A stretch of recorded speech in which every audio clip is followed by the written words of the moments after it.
Hello, everybody. Oops, sorry. You good? I can give you a minute. Okay. Hi, everybody. Clerk, will you go ahead and call the roll? Corliss, Here. Halliburton, here. Morales, Here. Nash, Here. Stead, Here. Willits, Here. all present.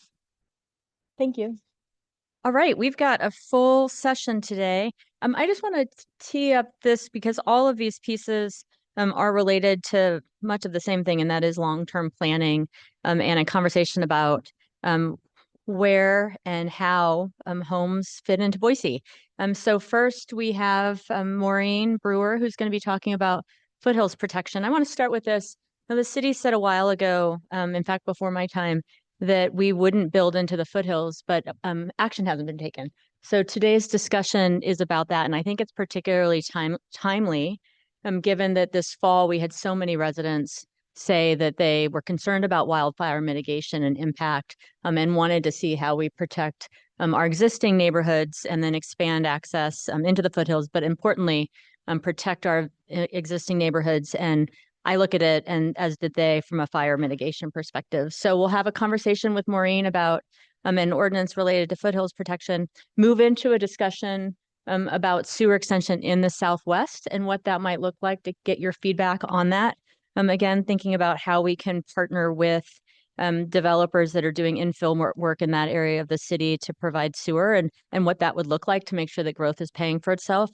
And then finally, the longer conversation that I'm really excited about as well is long-term planning, like thinking about how we, what we need to do. And I'll be asking you all to share your thoughts with staff about where we should be planning for future industrial and jobs development, as well as homes for Boiseans in areas of our city and beyond. So with that, Maureen, welcome. It's good to see you.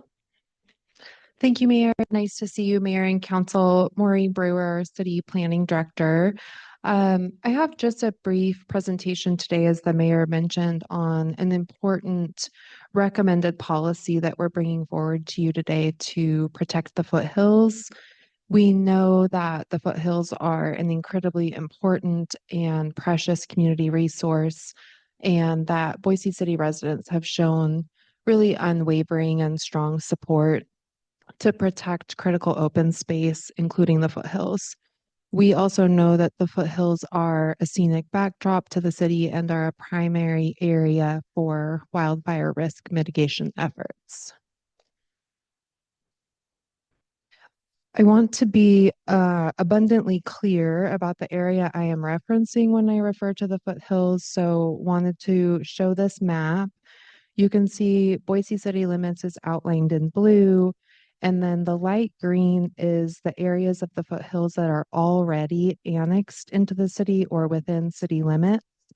And then the dark green is the area of the foothills that is presently within our area of city impact, but not annexed. With that map in mind, then, this slide articulates our recommended policy, which is that A, the city will not annex any additional areas of the foothills, and B, that the city will only consider development on already annexed vacant lots. In other words, permit infill development on vacant land that is already zoned in such a way that would allow for limited residential. So to put this in perspective for you, we're talking about an additional 400 or so possible homes within existing city limits. 236 of those homes are in already approved or entitled subdivisions, and about 165, that's sort of the upper end of what might be developed on already annexed vacant land. And I'll show you just a couple of maps here again. This is the same map that was on the first slide I showed you, but now this includes in teal those approved subdivisions, and then in yellow what is annexed but still vacant. And then this is a zoomed in version on the west and east side of the foothills that shows really where those areas in yellow particularly are.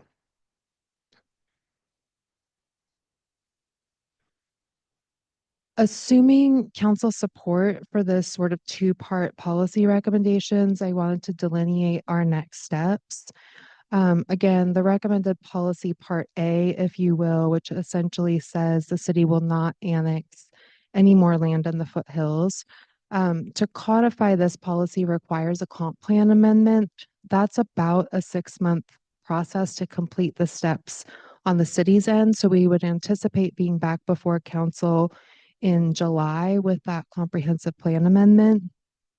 And then we're not sure today on the city's timing, or excuse me, the county's timing as it relates to adjusting or amending the area of city impact to match the existing northern city limits. But we would initiate that process with them. And then that is a public process before their planning and zoning and board of county commissioners.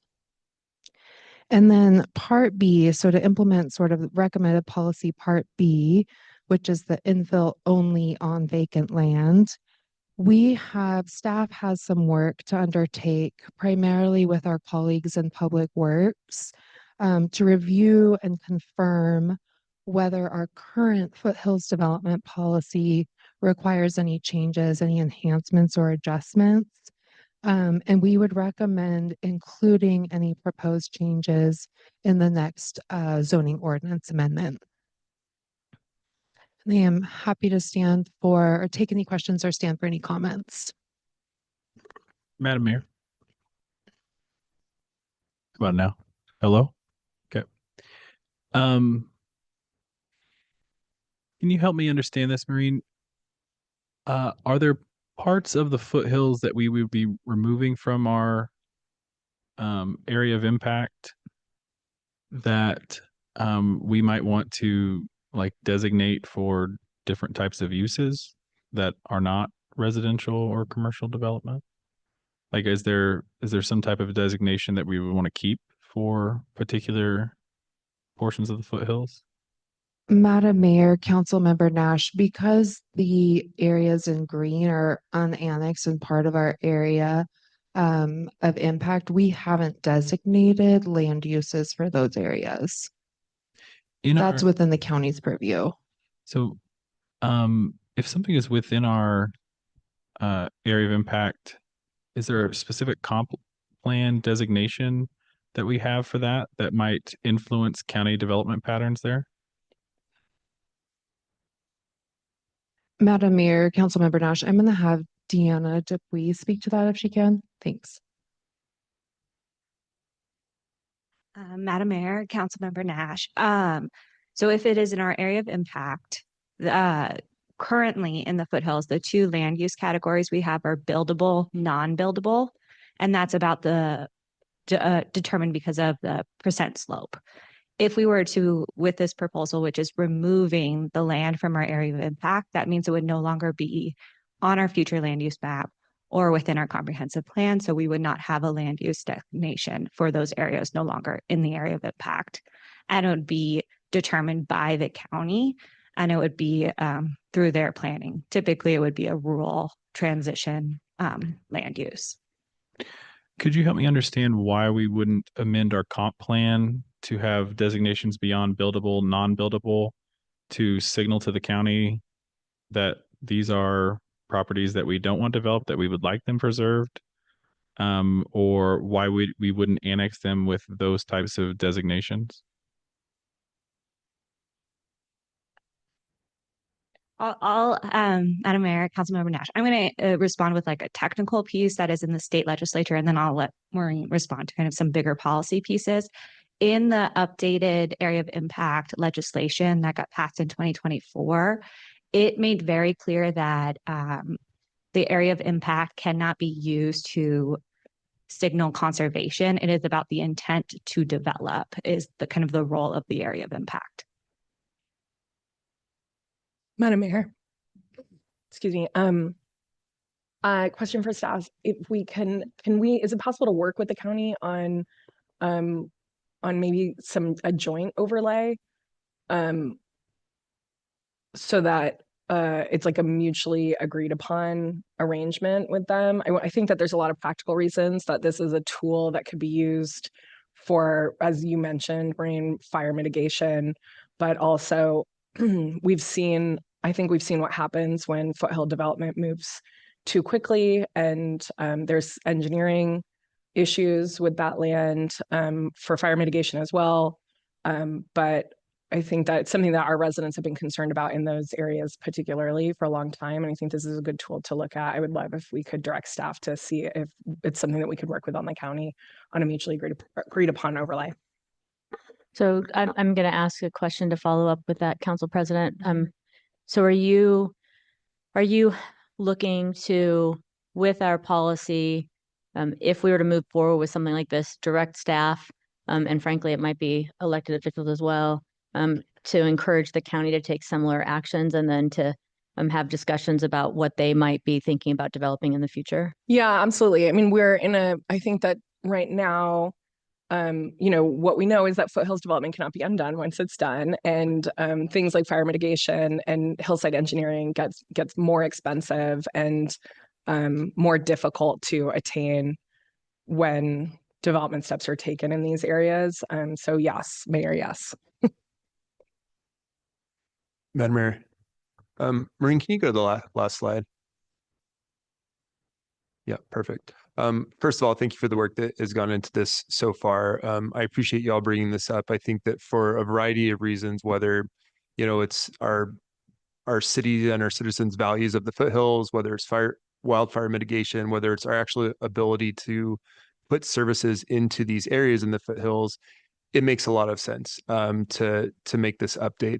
When I think about our area of impact, when I think about annexation, I think a lot about, are we going to provide city services to this area for development in the future? And I think that the answer that we're putting forward here is no, we're not going to. And so that part, the first part, makes a lot of sense to me. Policy part A. Policy part B, I think, is important as well. And I'm wondering if you could dive into that maybe just a little bit more, because one of the things that I feel like I'm seeing since the time that I've been on council and before I was on council, and some of these different policies have been passed for whether it's foothills development or wildfire mitigation, things have changed. So we're seeing now with some developments that we may need to adjust how we're actually testing the soil. Are we doing depths that need to be deeper? Are we having some issues that maybe we didn't know in the past that need to be updated? With growing wildfire threat, we know that that's something that probably needs to be evaluated with the fire department as well, and our ability to respond in a way that's safe for the people in the neighborhood. Are there other things that we're looking for in this kind of policy part B that maybe haven't been addressed in the past that need to be on our radar as far as what we're evaluating on existing annexed property to make sure that if and when it's developed, that it's developed in a way that's safe, that makes sense, that's the right scale, that's the right size? What are some of the other things that we need to be looking for there? Mayor, Councilmember Halliburton, thanks for the question and the comments. And our intention would be to do a comprehensive review of current foothills policy development. I think you hit upon most of the challenges and want to confirm that the development criteria within the foothills really sets a high bar on a whole host of different fronts, be it fire mitigation, the hillside engineering, and then some of the other factors or principles that are important to the city as far as our values are concerned, recreation, view sheds, et cetera. I think you hit upon the heavy hitters. Yeah, I think both of those make sense. And I do think when we start looking at policy part B, that those conversations as quick as we can start having those, because we are seeing development applications, coming in front of us. Even in the last year, there's probably more that's going to be coming our way. We want to make sure that we're talking with these developers in a right way so they know how to plan or what those expectations are to be in there. So I appreciate that we're looking at this as well, because I think I had a little bit of concern that we were only going to be looking at policy part A, which I'm 100% behind, without necessarily looking at policy part B that could create some additional conflicts. And again, we want to make sure that we're doing this right, that the homes that do get built are safe, that we have the ability to provide services to them, and that they're safe for our emergency responders that would be coming out there as well. So thank you. Madam Mayor, sorry, I had one more question. Maureen, so on one hand, like releasing the area of impact in the foothills might sound like then it's up for development within the county. Are there, I guess that's part of my effort of like, could we have that conversation with the county? But then also, are there, I don't know, are there other mechanisms that might not be known about that development? Like, is there sewer access or services access, road access that would be more difficult in the county because of this overlay that we're talking about, this policy that we're talking about in the city here? Because I guess otherwise, is there an argument to be made that by releasing the area of impact, we're like allowing development in those areas?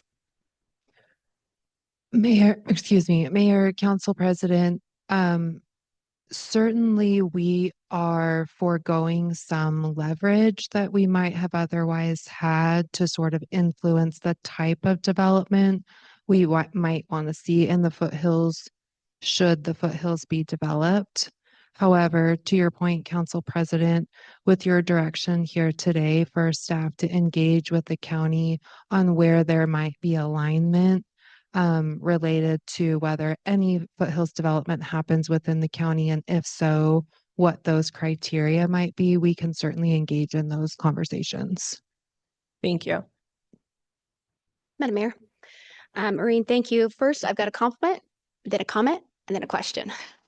So compliment first. Thank you for bringing this up.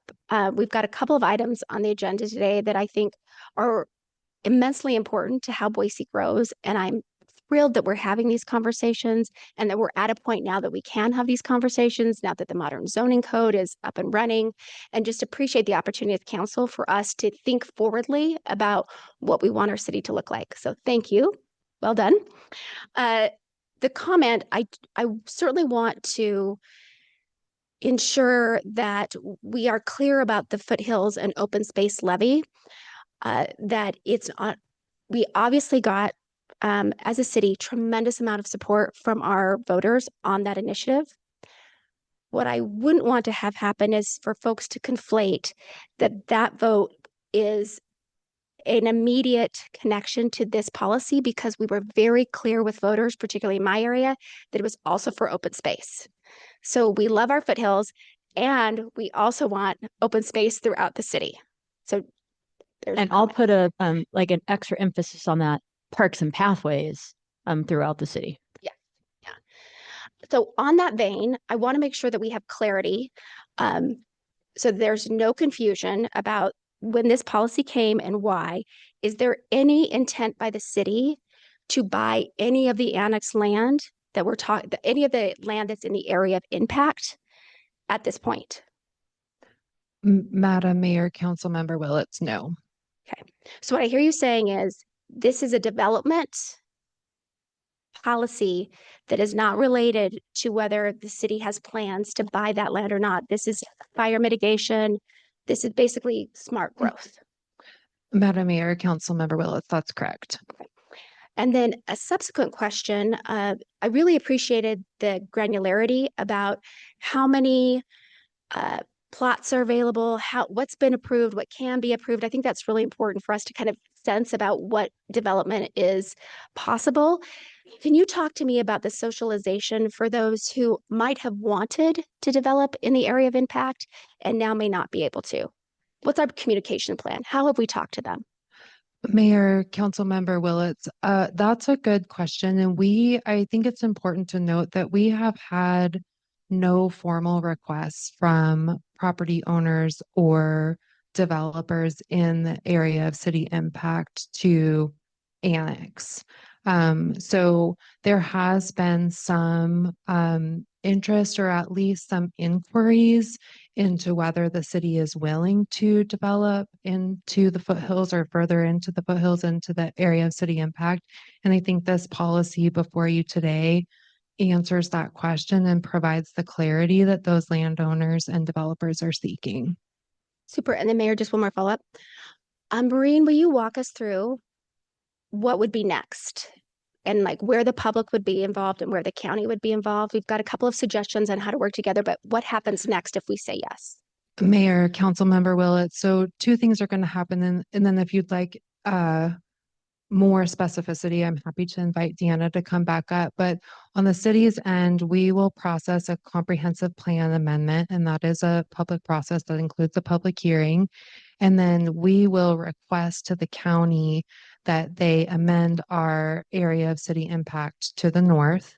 And then they will go through their public process, which includes a public hearing before their Planning and Zoning Commission and their Board of County Commissioners.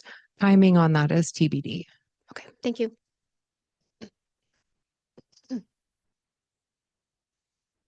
Madam Mayor. Yeah, I just offer my thoughts and would be interested in where other council members are. I would like to, I want to maximize our ability to protect the foothills and not let go of any hypothetical leverage we could have in the future on development plans prior to engaging with the county on some type of effort to like maximize how the foothills are preserved. So I think we have a meeting coming up. Would love, if that agenda is not fixed, would love to be able to talk about that so that we can do our best to not only use what tools we have, but what tools the county may have if there is policy alignment there.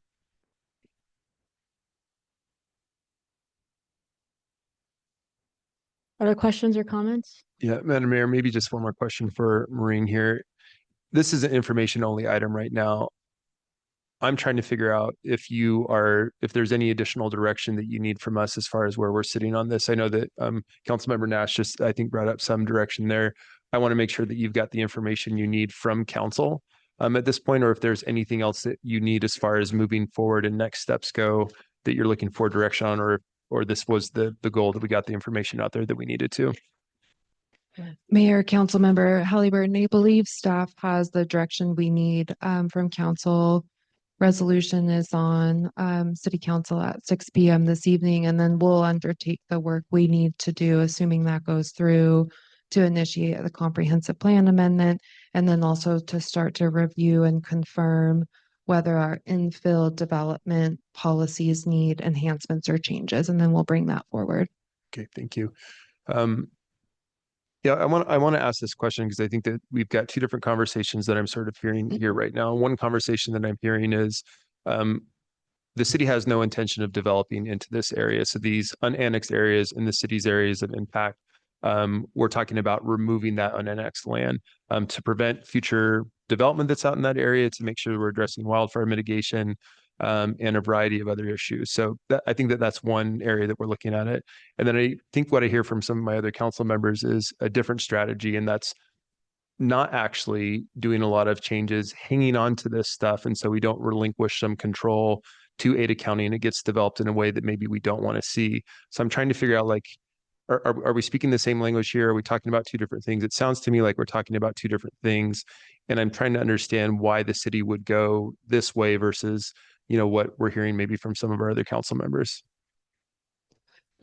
Mayor, council member, and I'll be curious for your feedback, but what I'm understanding or what I believe I'm hearing from council today is a both and, that the city can and should proceed with a comprehensive plan amendment that reflects the policy of no more development, no further annexation into the foothills, and continue that strategy related to why we're doing that by engaging with the county to see if there is alignment or cooperation or collaboration opportunities so that we can further ensure that our goals, as far as not annexing any further into the foothills, are not circumvented by county development. Great.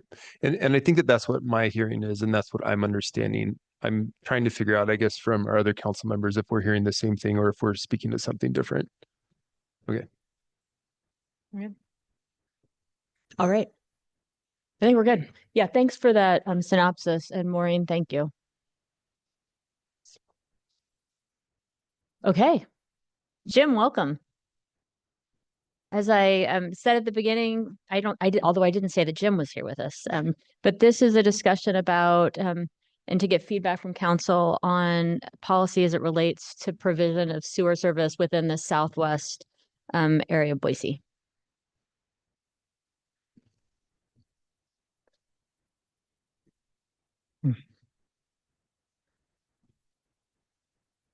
Madam Mayor, council members, my name is Jim Party, city engineer. Thank you for this opportunity to come and talk about the sewer extension policy, something we in engineering use daily. So we're excited about this. So the purpose of the presentation is to provide mayor and council information needed to evaluate potential changes to the sewer extension policy with a focus on the Southwest. So our agenda, we'll talk about development history in the Southwest, look at some annexation history, talk about Southwest planning area, the area out there, the land use, go over some facts that'll help inform kind of some of the language that we used in the sewer extension policy, and look at some sewer cost fees and examples. So hopefully that body of work will help inform and help give us guidance on where mayor and council would like to go. So Southwest development history. Let's define the Southwest here to begin with.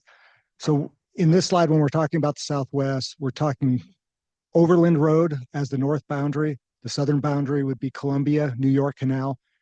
East border would be Cole, and then the west border would be Cloverdale. And those are kind of generalities, but you're trying to get everybody's focus in there. So in the 1960s and 70s, there was rapid growth in the Southwest, and I've got an illustration that'll kind of show that.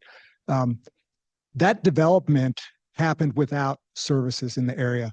So we saw a lot of communities, a lot of subdivisions get built that were on individual septic and individual wells.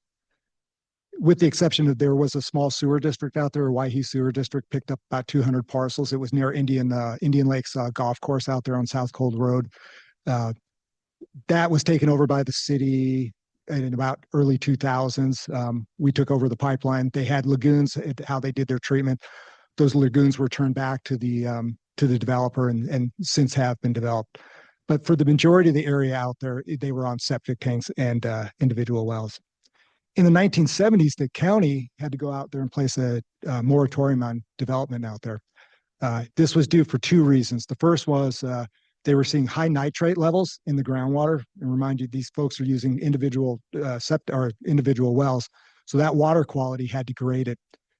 In addition to that, there was a rise in groundwater, and septic systems rely on drain fields. And once those become flooded, they don't work well. So the county placed a moratorium on growth out there.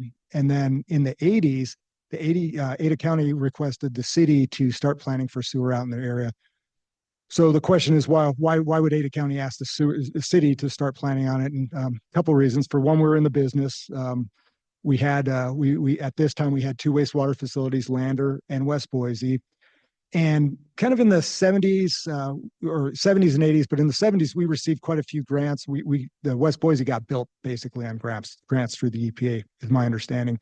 And at that time, the EPA and kind of the thinking of folks was like it's better to have regional wastewater treatment facilities instead of every town having multiple ones. So, for example, since we were declared kind of the regional authority in this area, not so much the Southwest, but in kind of the proper city of Boise, we ended up taking on the treatment for Garden City. So Garden City used to have a wastewater treatment plant. Once West Boise went in, they abandoned that plant, and then we treated them. And parts of Eagle was under that same kind of boat. So I think it made sense, right? We were in the business. We were kind of designated as regional authority. So Public Works at that time started kind of looking at it and started to plan for sewers. In the 1990s, Ada County residents attempted to form their own sewer district. Wanted to go form their own sewer district. The reasoning why, I'm not sure, but it did go for a public vote and it did not pass. So therefore, then the city ended up being the provider out there. Our first sewer extension didn't happen until 1993, and that was in the Southwest. That was the first extension in the Southwest. And that was, again, kind of that Cole Road area in Victory. It was Countryman Estates, I believe. And those were, again, kind of a large subdivision on a third of an acre. Each lot was about a third of an acre. And they had seen septic tank failures and water quality problems. So that was the first time we got out there. And then in 2014, there were modifications to the sewer extension policy, which required annexation. So we often hear about the sewer moratorium. Technically, it's not a moratorium, but it's really difficult for folks if they're not continuous to city limits in order to annex to get this sewer availability. So here's a couple aerial photos from 1964 and 1986. The green line you see there, that is That's the current area of impact. That was not the area of impact in 1964, 1986. I'm using this green line as a reference. You're going to see a lot of maps today, and that'll always kind of be a way to kind of reference. So here again, at the very top of the area, that would be about Overland Road. And again, we've got Cloverdale, Columbia. Here's the Boise Airport. And then somewhere over here in this area was kind of that sewer district that I talked about that is now no longer there. So you can see quite a bit of growth happened. In 1964, a lot of farm fields, a lot of open land.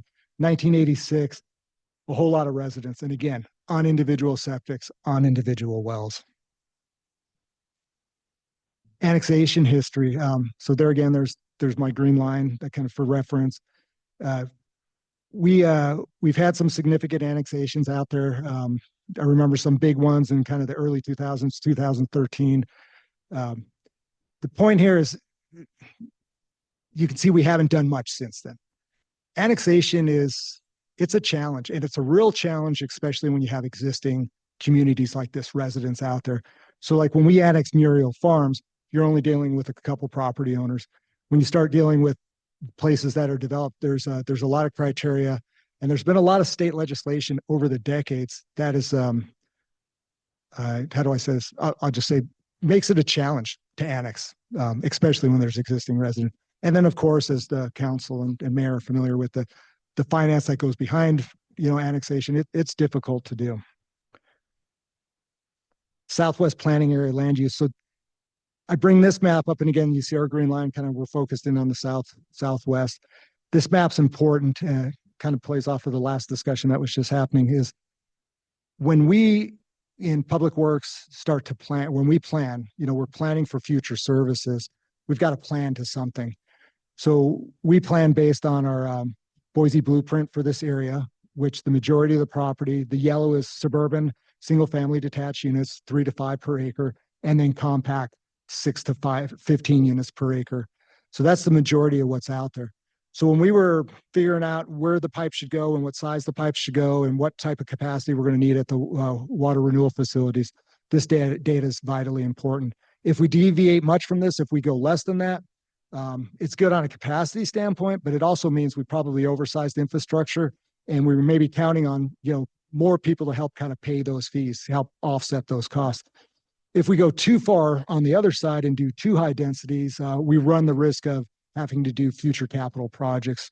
So for example, in this area down Cloverdale, about 2005, we built a new trunk line that went under the interstate and kind of headed out towards Amity and Victory Road.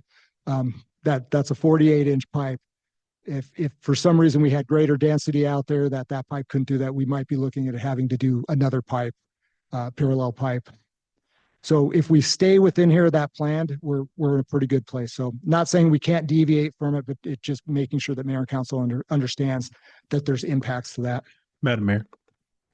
Jim, I don't know if you were involved in this conversation. We had like kind of a round table after Murio. I think Steve was there, where we talked about kind of a reapproach to Southwest planning area. And one of the frustrations I kind of felt then, which is kind of a conversation we're having now, is felt like we were like, how can we grow eastward where we have limited residential sewer capacity? And how can we maybe not have as much development further south of say Murio Farms? But it seemed like at that time there's reference to the 48-inch pipe, that there was capacity available that we were reluctant to utilize, whereas we had a goal to have more capacity on the other side of town where we have less available to utilize. That's my working assumption. Is that accurate? Madam Mayor, Councilmember Nash. Yeah, that's exactly true. Like a lot of the trunk lines that come through here that's going to serve this area, they continue on quite a bit further to the east. The sewer follows drainage. It's basically you find where that drainage is, and that's the best way to build it, right? We're lucky we've got a lot of elevation here. We've got good drainage. We can rely on gravity to kind of transport that. But there is something, if you overdevelop here, you're probably giving up capacity downstream. If you overdevelop downstream, the upper stream could have problems. So yes, I totally agree with what you're saying there. Thank you. So getting to some Madam facts, Mayor? which will, sorry, Question. apologize. could you go to the previous slide? I want to make sure that I understand this. So with current capacity, could we have upwards of 19,000 homes in this area, not counting commercial or single family like large lots? Madam Mayor, council member, the 19,000, or did you do quick math Yeah, there? so I did the 11 and then I did 7 and then I was like, you could probably have 1,000 in the large. That was my algebraic equation. Well So done. I don't know. I don't know if that's true, teacher. So will you help us know? Yeah, I've got a slide that I think will kind of answer Neat. that looks at kind of the future. Yeah, I would like to see what we have capacity for now. Thank you. Yep. Thanks. So some facts that, again, that we use kind of in developing the new extension policy or the revision of it was understanding like water renewal enterprise fund. It's an enterprise fund, right? It has to be used for wastewater related activity. It pays for the operation, maintenance, expansion, and replacement of the collection and systems, collection and treatment systems. It's funded by the users, sewer ratepayers, regardless if they're in city limits or not in city limits. So this is the sewer bill you pay. There's also, as you develop, there's fees, connection fees, and those kind of things, but it all kind of stays within that fund. Oops. So this map here, for example, is, I just want to use this as an example. So if we were in, if you're in the city of Boise and you're connected to city sewer, you're a city resident paying city tax. You're also a county resident. You're also paying county tax, and you're paying a sewer bill. We do have properties along the interstate that they're in city limits, but they're not connected to sewer. So they're not paying a sewer bill. And if they are, they need to contact us immediately because this is, again, a service fee. So it's a fee for service. So if somebody is not connected to city sewer and is receiving a bill, there's an error there somewhere. The same goes for the county. We've got folks out there in the county who are connected to sewer. They're not city residents and they pay their sewer bill. And then we have folks in the county who don't. They're neither. They're not connected to the sewer, so they're not paying a sewer bill, and obviously they're not paying city tax. So kind of the punchline is the sewer system's independent of being a resident of the city or not. It can be looked at it that way. We're looking at it as a utility. We talked about the pipeline. So the conveyance capacity, as we look at capacity, that's the pipelines, right? You've got your plumbing in your house, it goes to your service line, that goes to a pipe out in the road, and that pipe gets bigger as it gets closer to the wastewater treatment plants. The one thing about the pipe capacity is often in new developments, the developer will go and put in that infrastructure. They will go through, get the permitting done, we'll review it, they get it constructed, we inspect it, and then upon acceptance, it becomes our responsibility. So it's a contributed asset. The same as they do for Veolia and the power company, the roads. It's all very similar. The treatment capacity is a little bit different. One of the initial challenges, or one of the challenges with treatment capacity, is when we get a pipe put in the ground, it kind of just stays. Treatment capacity is subject to regulatory requirements, and those can change every time we get a new permit. So every 7 to 10 years. So I always kind of think about the treatment plants, the construction will never be done because it always seems like there's different compliance things we have to deal with, and then also kind of replacing aging assets. There are no contributed assets at the wastewater treatment plants. So if somebody goes and develops a 40-unit subdivision, they can't say, hey, I'm going to come build 40 units worth of capacity at the plant. It has to go through Public Works. That capacity comes on a little bit slower too. Typically, we build capacity at 3 to 5 million gallons at a time. And the cost for like 3 to 5 million gallons is about $20 million. That's $200 million. That's the full cost. So it's expensive. And it takes time. We can't just go get capacity today. We've got several planned here in the next 10 years. We're going to see quite a bit of expansion. We've been doing quite a bit of work at Lander Water Renewal Facility. And I believe you started to see some of our CMGC contracts for West Boise, where there's going to be quite a bit of capacity added. So, and then just to add, there flows beyond the current projections will require capital investment. So that's back to that land use planning map. If we get too dense out there, it may require additional capital that's going to have to be spent that we haven't planned for yet at this time. Madam Mayor, quick question. Thank you so much for this information. It's all very fascinating. I never knew how much I would know about sewer, but these are big decisions that have big impacts on our city. Can you clarify for me when you say infrastructure for capital investment capital investment needed for infrastructure, would those costs be covered by the ratepayers or the taxpayers? Madam Mayor, Council President, yeah, those would be paid by the ratepayers, not city tax. It's separate. Thank you. You're welcome.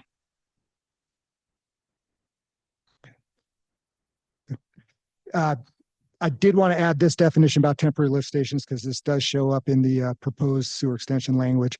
And temporary lift stations, a pumping facility used to convey wastewater on a temporary basis while waiting for gravity pipelines to be installed to the site. So temporary lift stations, they have higher operation maintenance costs, right? We're no longer just relying on gravity. We've got pumps, electrical components. We've got a lot of controls that help make sure that the lift station operates. We carry greater risk and liability as compared to gravity systems because more can go wrong. Yeah, it requires additional property, power, and staff. So the picture, that's what a lift station looks like. So the vault down here, it's deep vault. There's pumps down there. The cabinetry to the left here, that's where the controls and the power comes from. Backup generator. Usually we'll have some sort of chemical for odor control. So why would somebody want to do this? I pulled up an example of Sunny Ridge Lift Station. That is out on East Columbia Road. So Micron sits kind of off in this area. The interstate's down below here. Highway 21 is up here. We've got a fire station up here. There's the Albertsons is over here. So when this subdivision went in, the master plan showed that this long line here, that was supposed to be a gravity line. That's what's intended to serve this area. There's been no movement on this property out here. So we do have criteria that does allow temporary lift stations. This subdivision did. It's actually going to kind of act as a regional subdivision, as if other stuff were to develop, it would go through as well. So instead of having this person, who was unable to build this line because the other property owner wasn't willing at the time, they put in a temporary lift station and then pumped it down to here as a temporary basis. So that's all kind of done on the developer's cost. There's no reimbursement for that. He's got to work that into his financials. But again, we end up taking over the ownership and operation. And as I pointed out in the last slide, that's riskier for the city. It costs more. There's more liability that goes along with it. Madam Mayor. Thank you for this information because we were taking a look at the temporary lift station, had some questions. So a couple things. First is, how long is temporary? Madam Mayor, Council Pro Tem, that's a great question. It's as long as you want it to be. We've got temporary lift stations that are over 30 years old. Okay, and so once developed, just to clarify, then the developer put in the temporary lift station, but then that asset, the maintenance, all the costs revert over to the city. And how are those costs covered? The temporary lift stations, they're cost through ratepayers. And often what we do in areas where we have temporary lift stations, that area that it serves, there's an extra service charge to their bill that helps pay for that. Great. And final question, Jim, is there also permanent lift stations we have throughout the city? Absolutely. Yeah, per the master plan, we can't get everything for gravity, so we do. And when we do have those, then if a developer builds, those are reimbursable. But those are ones we're expecting. They're not waiting for something else to be done. It's part of our permanent system. Great. Thank you. Madam Mayor, I have two quick clarifications. The first is the costs that come from these temporary stations are transferred to the ratepayers ultimately. Is that right? Or is it to the city of Boise? Madam Mayor, like the maintenance of the temporary lift station. Yeah. We would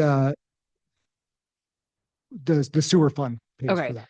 And then my second question, Madam Mayor, is there some equilibrium where we're bringing on new ratepayers would actually stabilize the rates? Does that make sense? Or because we're now at scale or at volume and that would make a difference? Or I guess because although we're differentiating between taxpayers and ratepayers, many of our taxpayers are also ratepayers. And as I'm looking at this, the lens that I'm looking at it through is I don't want decisions for future growth in the county to materially impact our current residents. And so that's kind of each of my questions comes back to that. Madam Mayor, Council President, yeah, there's an economy of scales, right? I mean, that was kind of even like the point about the large pipe, that Cloverdale trunk line. It's under capacity, right? We've had a moratorium out there. We haven't had additional people pay. So as more people come on, it's a way to stabilize rates. I think a lot of utilities look at that. The more customers I can get, I can spread that cost over to more people. So hopefully then the rates can kind of sustain and not increase if you didn't have as large of a customer base. Madam Mayor. Jim, could you just clarify? We're talking a little bit about temporary lift stations and the costs associated with that. In the proposed policy, temporary lift stations are prohibited because of their impacts to existing ratepayers, correct? Madam Mayor, Councilmember Net, yes, yeah. The concerns about the impact, and we don't want to end up with a bunch of temporary lift stations out there because again, not only is it the cost, it's the risk and liability that goes along with them. Madam Mayor, I had a question about that, so that's a perfect segue. So is the liability that the temporary lift station needs to be maintained or replaced at some point in the future, and we have taken that on? Is that the city's role now, or are these areas required to have some sort of reserve fund that would help with that? Madam Mayor, Councilmember Morales, no, that's right. Like it's the city's responsibility. We want to be in the driver's seat there. So you'll get a developer who builds it and again, turns it over to us. We don't reimburse them, but that liability, risk, operation, maintenance, even expansion, all then falls on the city. So the ratepayers.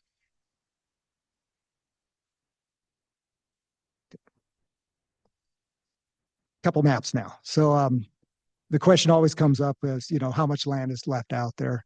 So again, there's our outline, Victory Road on the top. Our line that we keep referencing. The blue line, the blue shaded areas are, and we did the best we can. They're what we're calling undeveloped land, undeveloped land. So it's land that's hasn't been developed yet that we kind of felt was prime for it. Maybe no houses on it, just fields. Out there, we calculate there's 412 acres of that. What's left out there? There is, again, a lot of development as far as a lot of half acre to acres. There probably is some development potential, but I would think those would be more like ADU units. You could definitely start to see redevelopment in some of those lots out there in the next shading of 1 to 5. You could see a 5-acre parcel potentially turn into 20 homes. Right now it might have 1 home on 5 acres. At that 4 units per acre, it could be as much as 20. So there is some potential, but there has also been quite a bit that's been done. I did want to point out though, when we again back, if you think about the aerial photo we saw from 1968, there is a large number of existing homes subdivisions out there that are on less than a half an acre that are on individual septic, and those will fail at some time, and they'll have to find very expensive on-site treatment, or they'll have to come in and connect to the sewer. So that's a major, here it seems like we've really focused about redevelopment to development, but there are a number of existing residents out there who at some point will likely want to connect to central sewer. Madam Mayor and Jim, question with that. So a lot of people I don't think are really familiar with septics and how they work system and what kind of land that they need. And also, can you describe how they can be problematic? Especially considering groundwater and people who are on wells. Yeah. Madam Mayor, Council Pro Tem. Yeah, so septic tank, the way they work is, basically you've got a big concrete tank that's usually divided into two different sides. Basically the raw sewage, the sewage goes in there from your house, and then you end up kind of with these microorganisms that kind of break it down, and kind of convert it into different materials, organics. The drain field is the part that becomes challenging. So you've got 1,000-gallon tank, which is typical septic tank. And then you have this piping that comes out and it distributes the water, because you're always kind of flowing water through. So if the shower's on, you're probably kind of moving some water through the septic tank. That water has to be disposed of. That water's disposed of underground, usually 3 to 4 feet, 5 feet below the surface. And the size of the field depends on how much that soil will take. So if you have soil that doesn't take, if it's like a clay soil, you need a much bigger footprint. If it's sandy, you need a smaller footprint. But often, like when Central District Health approves those, you often have to reserve 100% replacement for that drain field because they're assuming at some point that's going to end. What we see happen is you got a third of a lot, and then I went and built a shed and I went and did other things that replacement area is no longer available. So are they problematic? No, they work well, but in high densities, they start to become a problem. I don't think they were ever really meant to be, in my past jobs I've had, I spent a lot of time working with the USDA, and we did exactly this. We'd go through a lot of these rural subdivisions to get people off of septic and get them on a central sewer. Because once they run out of space, then you have to start doing like mound systems above ground. So, and if you're, if you've got a young family, I've often talked to like folks, like elderly people who are empty nesters and they're worried about their septic system. And it's like they went from a house full of, husband and wife and, 4 kids, and now the 4 kids are gone. They're going to probably be all right for quite a while because that demand has come down. We just did a replacement up here on Shaw Mountain Road for a property that was on septic. It was that similar thing. It was a kind of an empty nest situation. The kids came back and so did the grandkids. The septic system failed. We did a sewer extension to go help them out.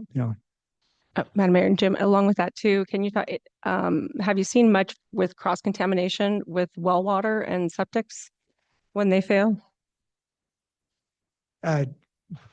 Madam Mayor, Council Pro Tem, that's partly why we got out here, is because they were seeing that when you have high density septic systems and you have individual wells, that water is going into it. Now they should be separated by layers, but that is the problem. That's where you see the nitrates increase. So yeah, there is a correlation between the two.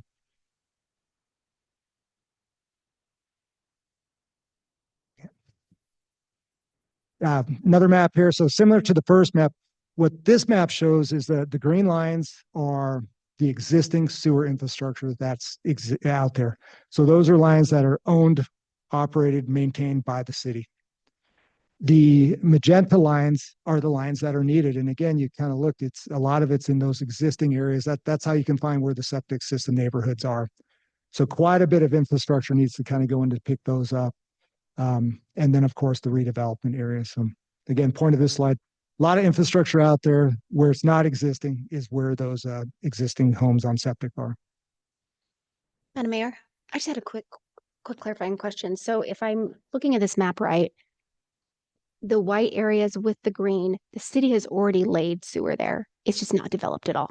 Like it's ready to go. Am I looking at that correctly? Madam Mayor, Councilmember Willis.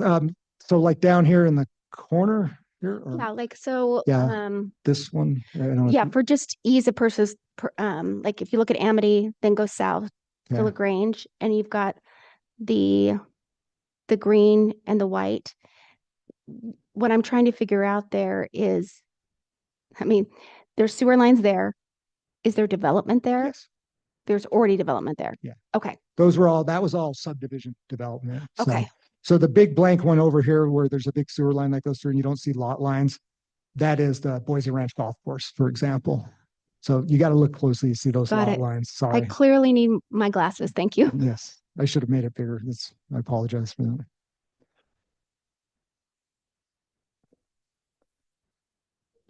Talk about the existing sewer policy. So existing sewer policy says if you're within the city limits, new development extensions are funded by developers and builders. This is kind of back to the growth pays for growth. We don't go out there and build stuff. Where we do go build stuff for people though is under this existing development, it's if somebody it's a continuation of service is where this comes up. And this only applies for in-city limits. So what we find kind of in the north end is some interesting things have happened over the decades in the north end and some of the older parts of the city where lot lines get moved and they get split, and all of a sudden you might have 2 or 3 houses connected to one service line, or my sewer service might go through my neighbor's property. And at the time that made sense because we were, either we were family members or close friends, but you move on and those houses have turned over. You get different owners, and just expectations change. So in that case, if somebody out there is in an area like that, they're having problems with their sewer, or they want to be independent of their neighbor and not have to rely on their sewer line going through that property. If they've been paying their bills and been connected to the system, we will come and build 1,000 feet of sewer for that, up to for each person that prepays their fees. And in this case, they've already paid. We will build 1,000 feet of sewer for them so they can relocate their sewer. They still have the expense of doing their on-site plumbing, but we will do it. And usually it's not often 1,000 feet. And this also kind of goes with the septic tank failure. And I already made the reference to the Shaw Mountain Road project that we recently did. That was very similar. That was more of a septic tank issue. So they prepaid their fees and then we built the sewer for them. Outside of city limits, there is no extensions not allowed because the way the policy currently says, if you want to do new development out there, you have to annex within the city. For existing development out there, if somebody does have a failed septic system, we do have an exception in the current policy that says you can connect, but you have to fund everything. But we will allow you to connect. So just looking at an example of that, if you're in the Southwest, let's say I'm on a 2,000 square foot home, I'm on a third of an acre that was on septic. My septic has failed. I'm going to assume I'm 1,000 feet from sewer. You're going to come pay the city $4,500 for fees and assessments. And then you're going to have to provide the capital cost to go build that infrastructure. 1,000 feet of sewer right now, for budgetary purposes, we say about $300 linear foot. So they'd have to come up with $300,000. I'll let that sink in for a second. Madam Mayor. Jim, if we can go back to that last slide, and we talked about an understanding with existing sewer policy and existing development and continuation of service. And I was taking a look at this, but I don't see where the carve out is with septic tank failure. It looks like most everything says they have to have a failed or collapsed current service line. So can you? That's for Madam Mayor, Council Pro Tem. Yes, that's for existing. And I would have to look closely at the policy, but most times if somebody, again, if you're within city limits and you prepay your fees, we'll build 1,000 feet of sewer. So I'll have to double check that it's okay. But that's in city limits. Yeah, because if it's a septic tank failure, then they wouldn't have been a ratepayer. That's correct. Right. That's correct. Okay. Yeah. Okay. Yeah. Yeah. We can just clarify. That'd be great. Thank you. And we've tried to make the exception there too, because that's a public health issue. And years ago, we would do that extension. The city would provide 300 feet in city limits, and then we wanted to give more benefit to the city residents, so we went to 1,000 feet.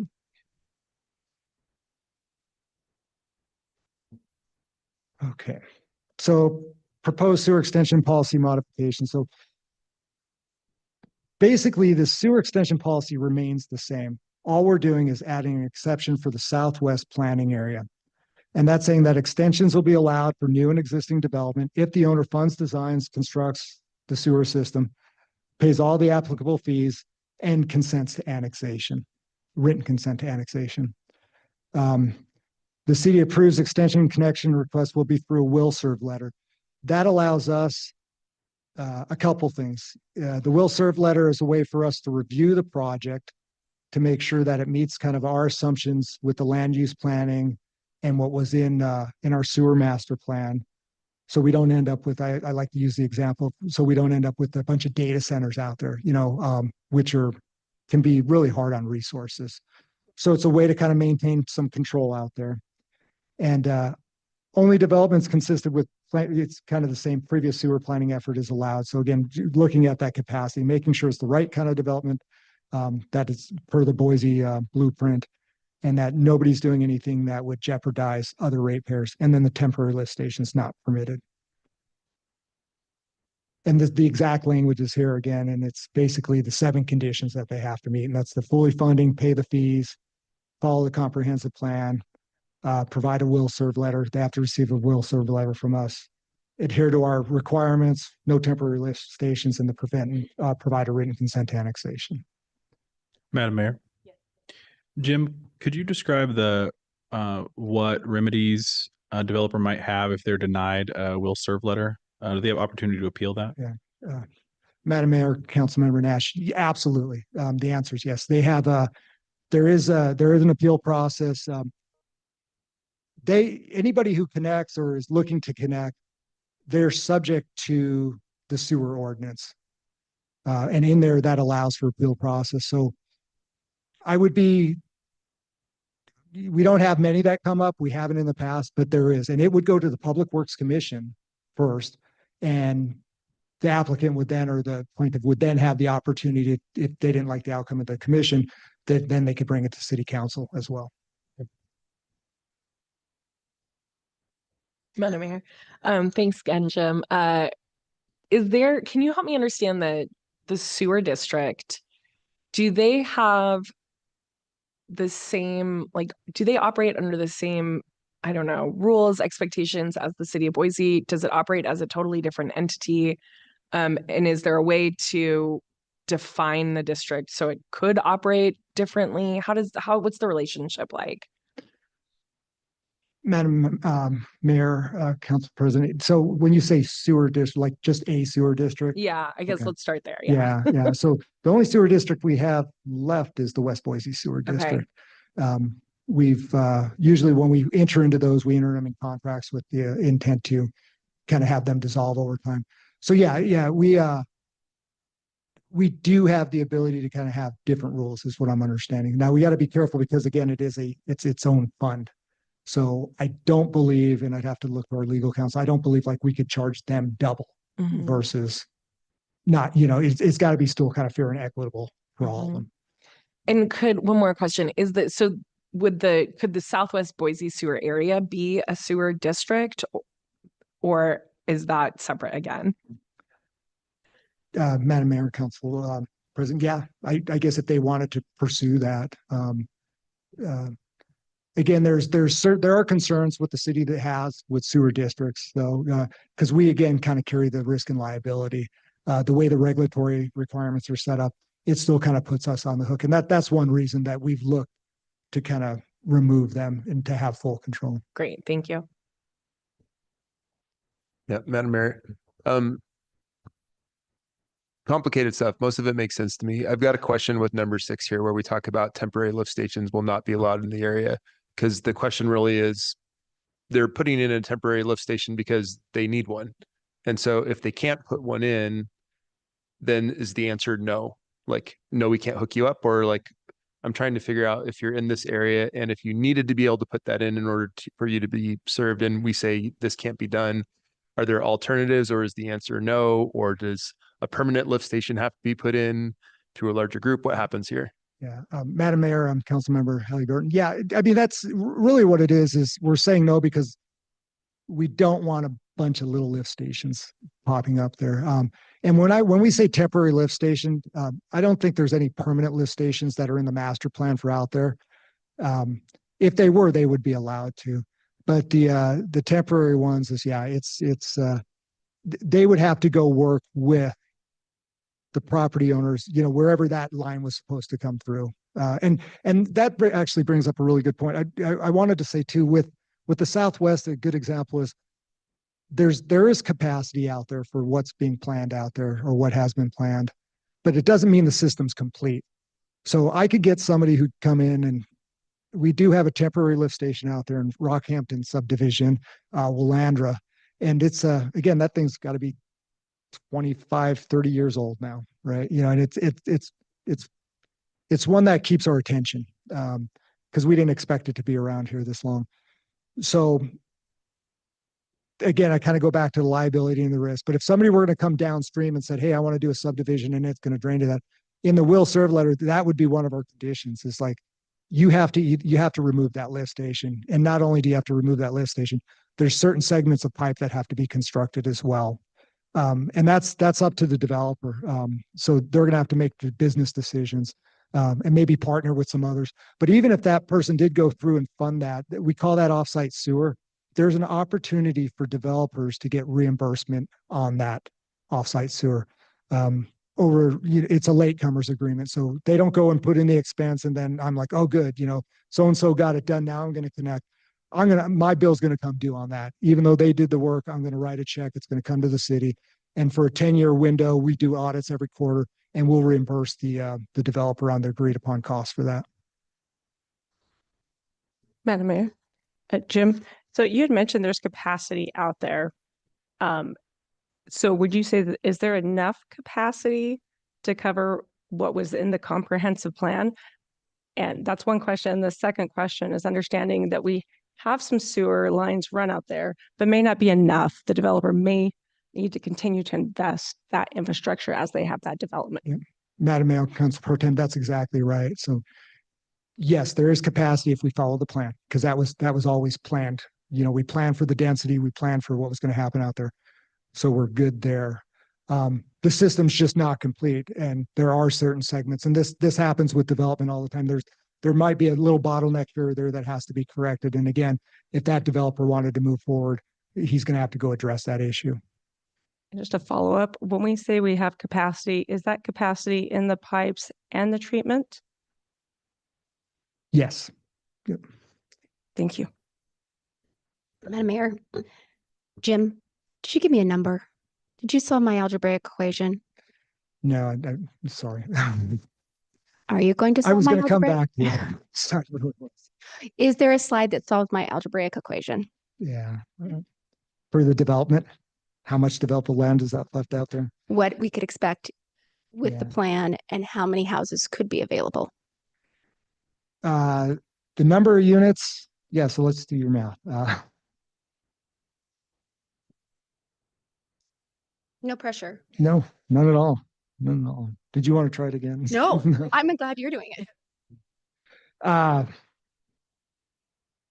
If we looked and we just said, you know, if we assumed there's a potential 2,000 undeveloped and redevelopment potential out there, and we assume that 4 units per acre, that'd be about 8,000 homes. So Okay, you could see 8,000. I would say though, I would think that would come on very slowly. sure. Though the septic tank conversion is going to be a slow process. Yeah, I get about 6,500 homes max with this. With it. Is Okay, that using this land right here and the density that's allowed? Yeah, okay. thank you. Thank you, Mayor.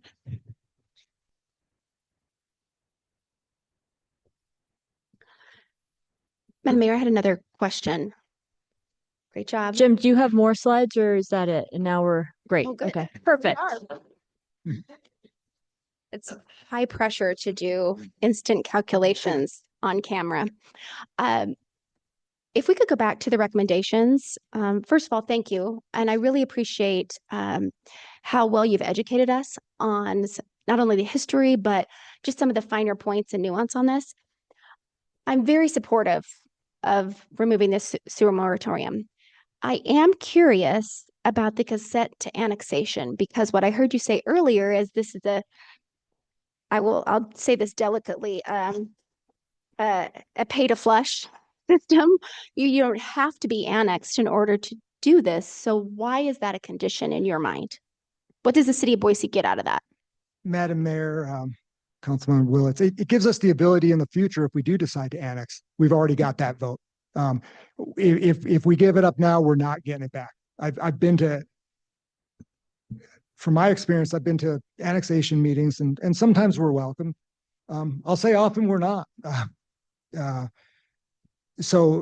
in the case that if something changes in the future, that's part of kind of like the yes vote for annexation. So I think everybody wants the sewer. Not everybody's excited about being annexed. So the staff recommendation is let's go ahead and let's get the consent. And I want to jump in there too. Historically, that's how it was. So when we had the sewer extension policy before 2014, if it was extended, there was in the documents and agreements with a consent to annex. And when we've had maps up in front of council in the past, looking at kind of different planning areas, and we'll see like shaded that there's areas where they've consented to annex already in this part of town. It's because they'd signed that in the past. And it might be a different owner, but at time of delivery of service, they've agreed to annexation.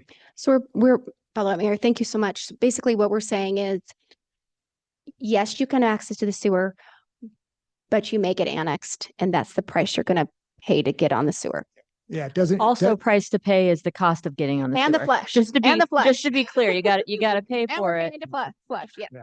Okay. Thank you. That's correct. Yeah. Madam Mayor, just a quick follow up on that one. And so, can you talk about like obviously, if they're not a resident of the city, then if there's a levy or a bond, like city residents are paying into kind of that general system.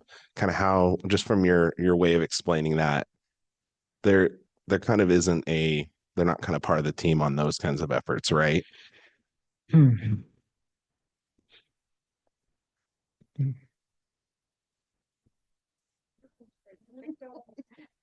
I think though, while Steve's coming up, as ratepayers, however, they pay the rates that are increased that take into account the cost of annual bond payments and other investments. But curious about the voting piece.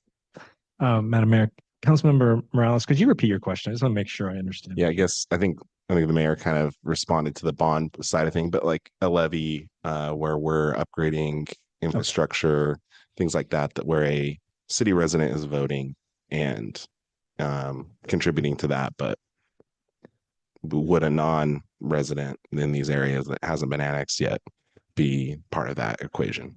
Madam Mayor, that's correct. Councilmember Morales, if they're not a citizen based on our 2021 bond election, they did not get a chance to vote in the bond election. So for example, we provide Garden City with service, we provide Eagle Sewer District with treatment services. They did not vote in the bond election. Madam Mayor. Well, and to be clear on that, if you're not in the city of Boise, you're not going to be participating in payment of a levy because that's a property tax levy. You're not paying the city of Boise. And so while they didn't vote in it, if you have sewer service, you're paying the rates. And we adjusted those rates and predicted rates based on bonding capacity that voters approved. Madam Mayor. Yeah.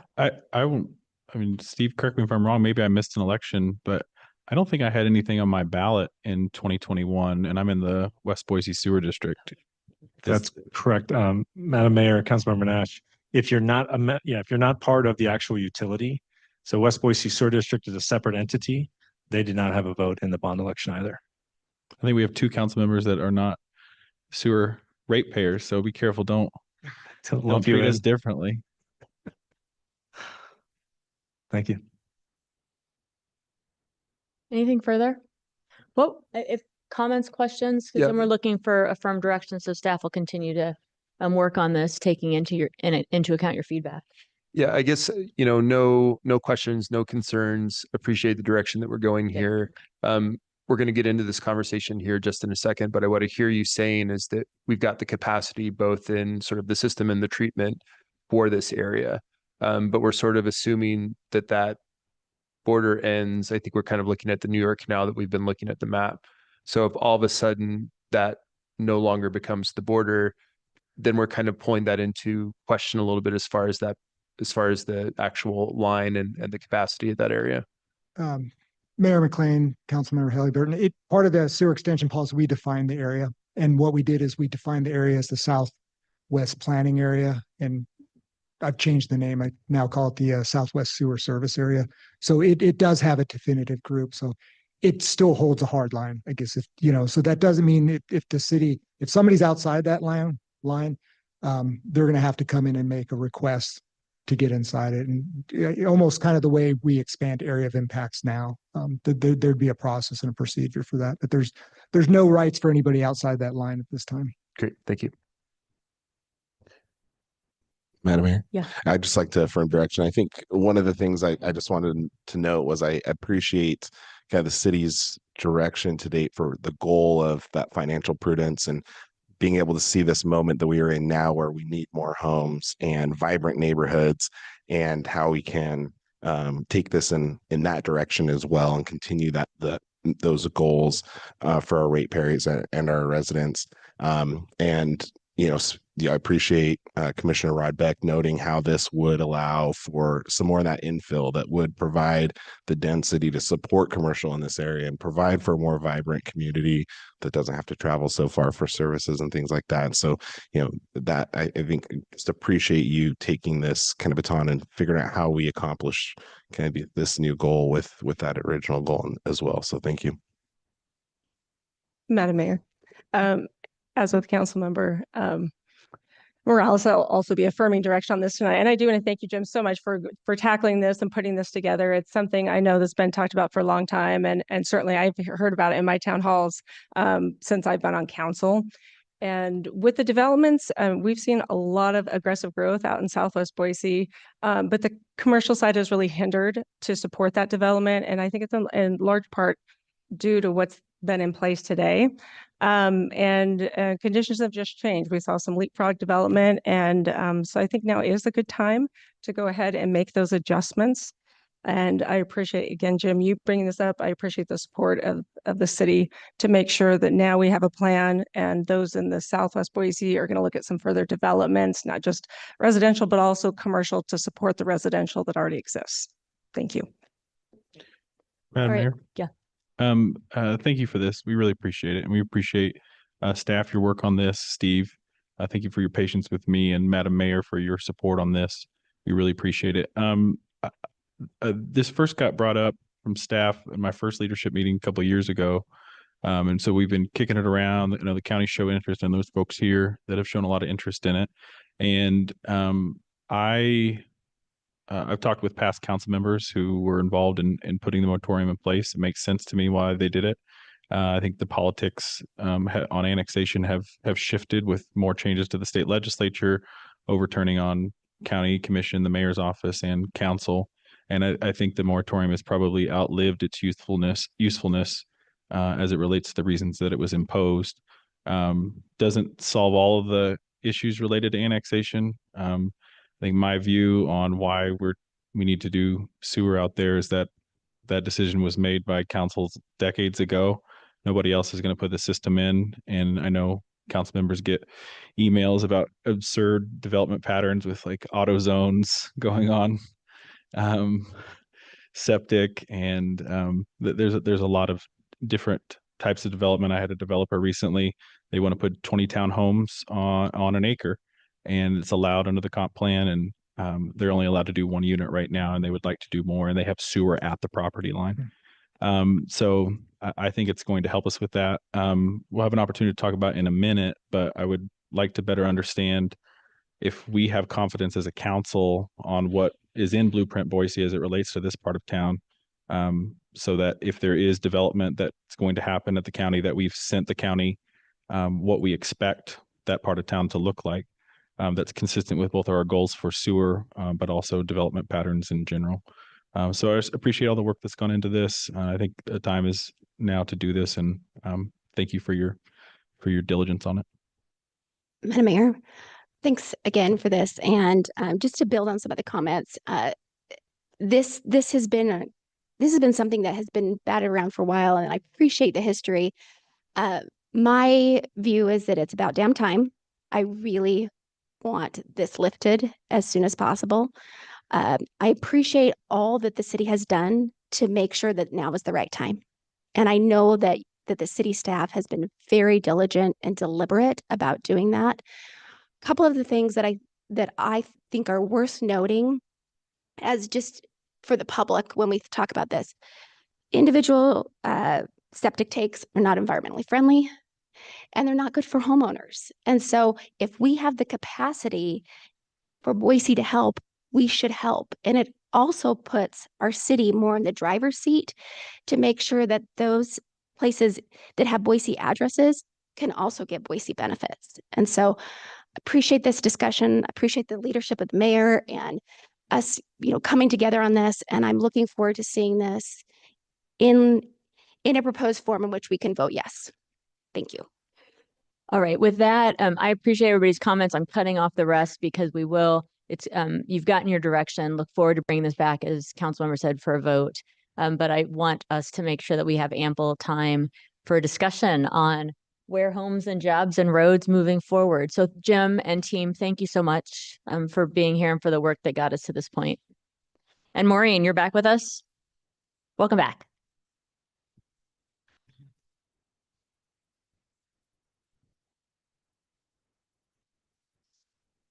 And this, I've said a couple things at the beginning, but I'm not sure the order that Maureen's bringing things to us. When we covered the foothills, we're going to have a discussion and looking for direction from you all, pretty much affirming direction or directing staff to look into deeper long-term planning, what we would need to see from a homes and jobs perspective for some of these areas to make sense for current Boise residents, and then to create great places for future residents. So we'll be talking about south of the airport. And in that, I've asked them to include a realignment or a straightening, that's my word, sorry, of Orchard, and then Lake Hazel will need to be developed in that 5-year plan for ACHD, and then open that area up more clearly with some planning for industrial development, commercial development. And then we'll also be looking today at a place we call East Columbia right now. That's to the east of Micron. As a potential area, I would like to hear your feedback on that, close to jobs for homes and directly connected to current city limits.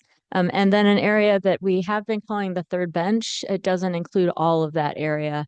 And so we might want to think about names maybe Maureen already has as well. So get your feedback on what you'd like to see out of planning efforts in the future and if these are areas we ought to move forward with in conversations with developers and the county in terms of area of impact and annexation when and if there are applications. Thanks, Mayor, Council. That's a perfect tee up. I'll dive right in. As we get into this conversation and talk about those 3 specific potential expansion areas, I just want to bring forward and remind council and the community about our planning goals and note that certainly any long range planning efforts with these areas and any others we might contemplate in the future, we'll be seeking to align with the planning goals you see before you. And then likewise, wanted to orient our discussion and my presentation, if you will, around 4 long-range planning principles that help us define what responsible growth means to the city. So those are creating a variety of housing options, developing in a pattern that is less water and resource consumptive, creating mobility options for residents, and then this premise or this principle, and you heard Jim refer to it as well, that growth should pay for itself. With those goals and principles in mind, then, as the mayor stated, these are the 3 planning areas staff is seeking to create what we would call an area plan for. And what I intend to do in this presentation is really just a high level flyover, if you will, on each of these areas. And then we'll leave time, I think, for your feedback, input, considerations that we take into account, assuming we do move forward. And then I'll also be sure towards the end of the presentation to just sort of put some color, if you will, or definition around what we really mean by an area plan, what such a plan does for us, what it can tell us, et cetera. Diving right in here then, south of the airport is the first area, and I'll just briefly orient you to this map. Again, Boise city limits are in blue. You can see the area of impact a little more clearly on this map than perhaps others, but that's the dashed black. And then the darker brown is our airport planning area that's within the AOI. So again, unannexed at this point. The tan, the lighter tan, is the airport planning area within city limits. And then sort of that hatch in the middle is our airport future land use area. Recommended direction then regarding this area is that primary focuses should include airport expansion and industrial uses. And then, as the mayor mentioned in sort of her introductory comments, we would like to request that ACHD add the Orchard realignment and Lake Hazel extension back into their 5-year work plan. That Orchard realignment and Lake Hazel extension do need to be completed to realize this area's highest and best use. And I also want to note that there does seem, kind of going into this area, there does seem to be some general stakeholder alignment on the type of development we're seeking. But we do have some significant work to do, for example, on the road network. So incorporating the South Airport area into our overall planning effort Obviously, that's going to entail a number of steps. Again, we'll talk about what those steps are a little further in the presentation, but I just want to note here that it's also going to include some heavy coordination with property owners, with ACHD, with CCDC on that roadway alignment and what funding opportunities might exist. Frankly, there's probably fewer planning questions to answer in the South Airport area, but our area plan will acknowledge sort of this area's connection to both East Columbia and the Third Bench. So East Columbia, if we pivot there, again, outlined on this map, Boise City limits in blue, area of impact in the dashed black. The darker purple is unannexed within our AOI. And then the kind of lighter pink, if you will, is annexed and within city limits. And then importantly, the pink hatched is Micron. So for East Columbia, we're really starting from the premise that this area is teed up for development. It's ideal for future expansion, especially to add homes and add homes near jobs. What is stalling development out there now, primarily residential development, is that there is no secondary access road for fire evacuation and no current path forward to create one. Because the city had always planned to expand in this direction, I did just want to note or remind you all that there had been some previous planning efforts. Neither or those previous planning efforts did not include the Micron expansion, nor did it contemplate the new zoning code. So that will be important in our planning work going forward. Maureen, would you go back to the map for this one? Where's I'm thinking back to the big circles that I had on some of my prep maps. Is the gray? Okay, so there's East Columbia is just a square there on the right. Are there other areas or that are just beyond East Columbia that would be considered to be a part of this? And when you look at the planning piece, because so much of that is locked up either by Micron or as you mentioned, the land that can't be developed because of the road. Madam Mayor, this is going to be particularly true of the Third Bench too, but again, assuming we move forward with an area plan for these three areas, we'll need to do some more specificity around exactly where Gotcha. the Okay, so this boundaries is are. just conceptual. That's right. Okay, great. I think that's fair to say. That would have yes. been a better question, Marie. Thanks. Yeah, Madam Mayor, why we are paused here, this sort of East Columbia area, do we have any idea of the range of units that this area might be able to provide if there was to be development? What sort of amount of housing stock might we get out of this area? Madam Mayor, Council Member, I was hoping to have that information for you today. I do not, but that will be also part of the work we undertake. Great, thank you. Madam Mayor. Yes. Question on this area, obviously talked about the stalling of the road. And so can you just explain kind of the difference between like South Airport, we have roads that we're advocating on the 5-year work plan, and why like this road, we wouldn't be able to advocate for that at this time? Madam Mayor, Council Member Morales, in order to invest in a road network, we need the cooperation and coordination of property owners. And that's really what is stalling development, like I said, out in East Columbia at this point. Great. So just to clarify, if they're the property owner out there that this road conceptually goes through was willing to, we could, but they're unwilling currently. Madam Mayor, Council Member Morales, I think that's fair to say.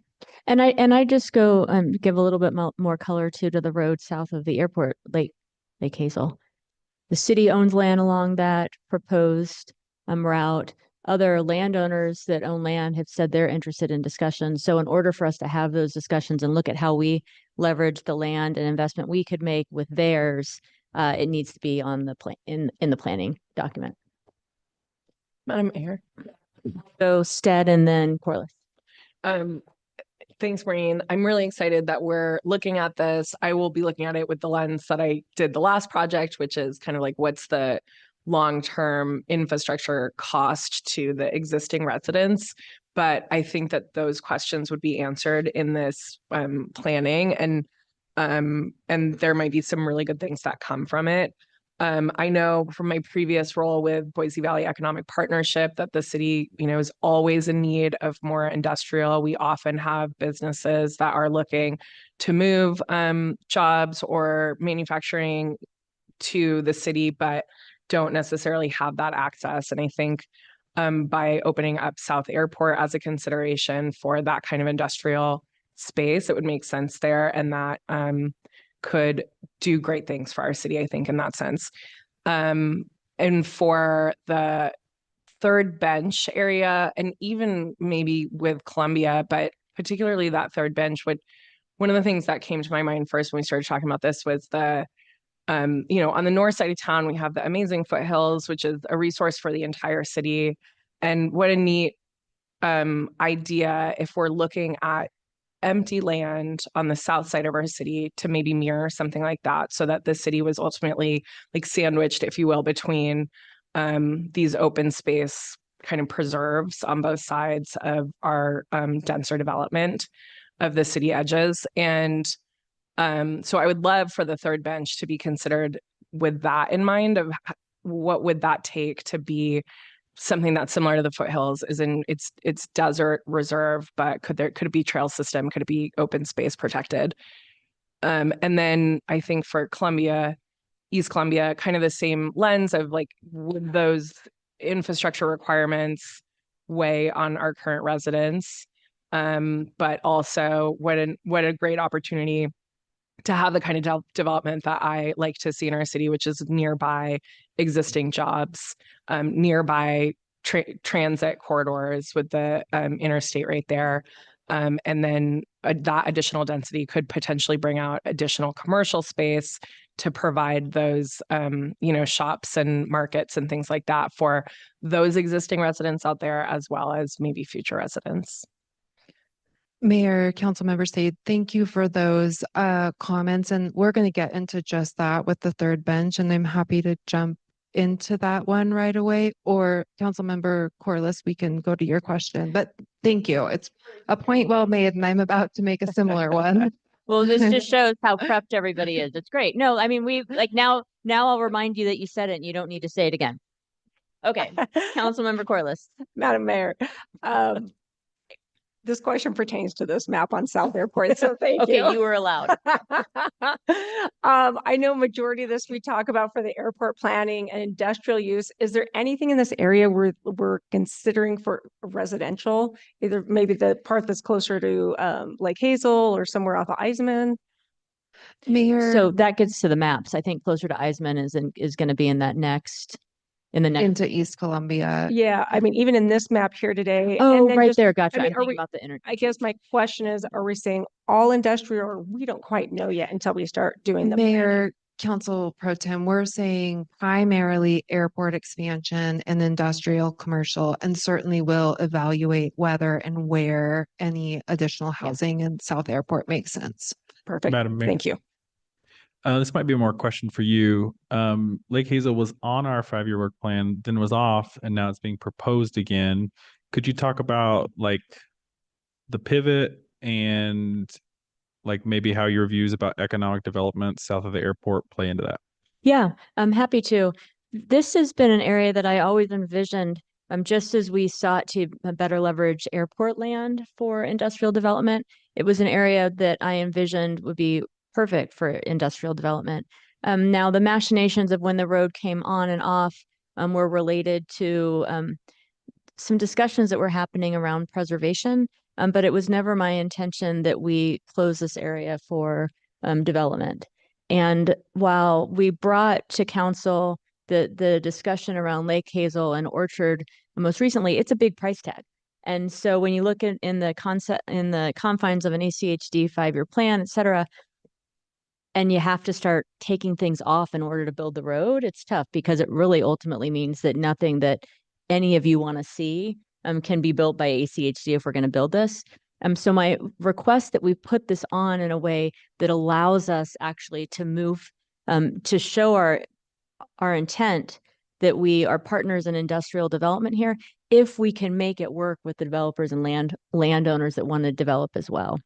So that's Lake Hazel. We can't stop investing in all the other projects across the city that road-wise that need to be done, but we can move forward in discussions with developers that want to be partners in making this road happen, that then opens up properties for industrial development and then jobs. And on the orchard straightening realignment, the price tag is also big because it's going through what used to be a landfill that the county at some point, I think before all of us were born, offered to the city who was willing to take it. And so now we have this liability for cleanup and it's expensive. And ACHD said, you guys took the landfill, you're responsible for the bill.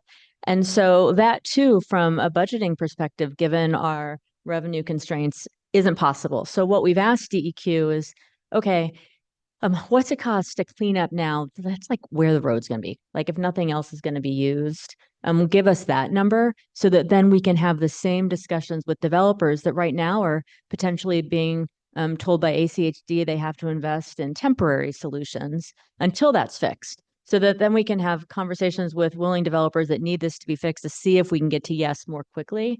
And that's why I'd like this one on the map as well. Yeah, Madam Mayor, I'm just going to quickly add a little bit more context there if I can, because I was on city council when we actually pulled that one off, and it was a lot of heartburn when we did that because we wanted to make sure that there was very clear direction to any development out there in this area that we were still moving forward with it, both of those projects, and we wanted to see both of those happen. At the same time, ACHD was telling us at the time that you're only going to potentially be getting one of these projects in your request per year. And if we were to put one of these at the top of our map, we would basically be taking every single one of our other requests off of our top 5, off of our request to ACHD. I think the challenge there is that also removed any sort of intention of what are the other funding sources that might be available to help us get this done. And so while yes, I think getting this back on here puts a sense of urgency and lets ACHD know that we do want this done in a quicker period of time, we have to make sure that we are exploring those additional funding sources, because if we don't, then that means the rest of the projects on the list do not get done. So to me, like, yes, but also yes, and we need to be working with the other developers in this area to leverage them, their support, CCDC, other types of grants that are out there to get a big project like this done in the urgency we need it without actually pulling those other ones off the list. Yeah, and I appreciate that, council member, since you were part of that discussion and vote. And I want to be clear that we cannot get this road done without partnership. Like, I mean, it's too expensive. And we have neighborhoods that need updates and so many different things. Yes, it's impact fee eligible, and there's very few things in our city that are impact fee eligible. It's still too expensive. So partnership is required. And we always intended to have those discussions, and we have with landowners about what it would look like.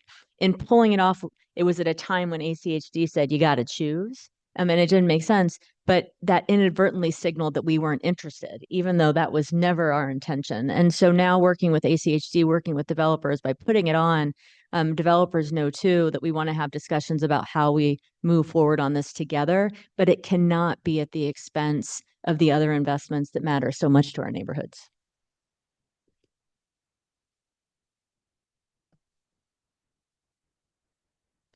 Okay, so we are going to talk a little bit about the third bench, and then I have some sort of a couple of kind of conclusion slides, if you will. And then, of course, feel free to interrupt as questions arise.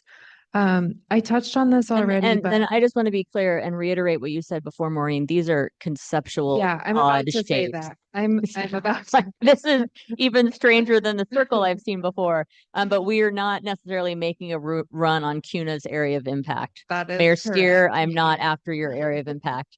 Strange shape, conceptual discussion. Yes, thank you. And that's exactly the talking point I'm going into, that this area in particular needs to be specifically and intentionally defined, really to be able to start to answer that question about how far south would we really go, what may or may not make sense.